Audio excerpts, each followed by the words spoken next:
Hello everyone, ఈ వీడియోలో మనం అడల్ట్ బీసీజీ వ్యాక్సినేషన్ గురించి తెలుసుకుందాము. అసలు బీసీజీ వ్యాక్సిన్ ఎవరు వేయించుకోవాలి, ఎందుకు వేయించుకోవాలి? బీసీజీ వ్యాక్సిన్ వేయించుకోవడం వల్ల టీబీ రాకుండా నివారించవచ్చు. టీబీ ఎలా వస్తుంది అంటే మైకోబాక్టీరియం ట్యూబర్క్యులోసిస్ బ్యాక్టీరియా వల్ల వస్తుంది.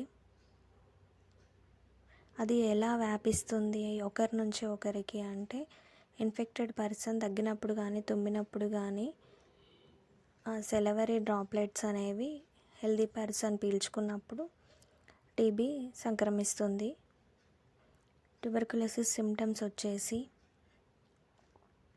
2 వారాలకు మించి దగ్గు, జ్వరం, ఛాతీలో నొప్పి, రక్తంతో కూడిన దగ్గు, రాత్రిపూట చెమటలు అండ్ బరువు తగ్గడం లాంటివి మనం చూడవచ్చును.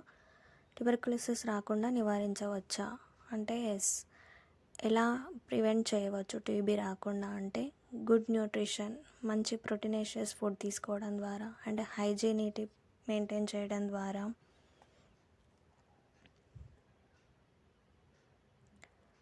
నెక్స్ట్ కఫ్ కానీ స్నీజింగ్ కానీ వచ్చినప్పుడు మాస్క్ పెట్టుకోవడం ఆర్ షోల్డర్ అడ్డు పెట్టుకోవడం ద్వారా మనం టీబీని నివారించవచ్చును.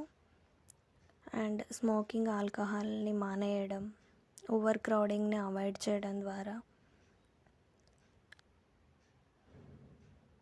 మరియు బీసీజీ వ్యాక్సినేషన్ ద్వారా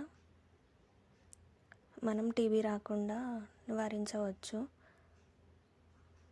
అందుకే గవర్నమెంట్ ఆఫ్ ఇండియా బీసీజీ వ్యాక్సిన్ని ప్రవేశపెట్టింది. సో ఇండికేషన్స్ ఎవరెవరు వేసుకోవాలి అంటే 60 years పైబడిన వాళ్ళు, BMI 18 కంటే తక్కువ ఉన్నవాళ్ళు, smokers etcetera. Thank you for watching.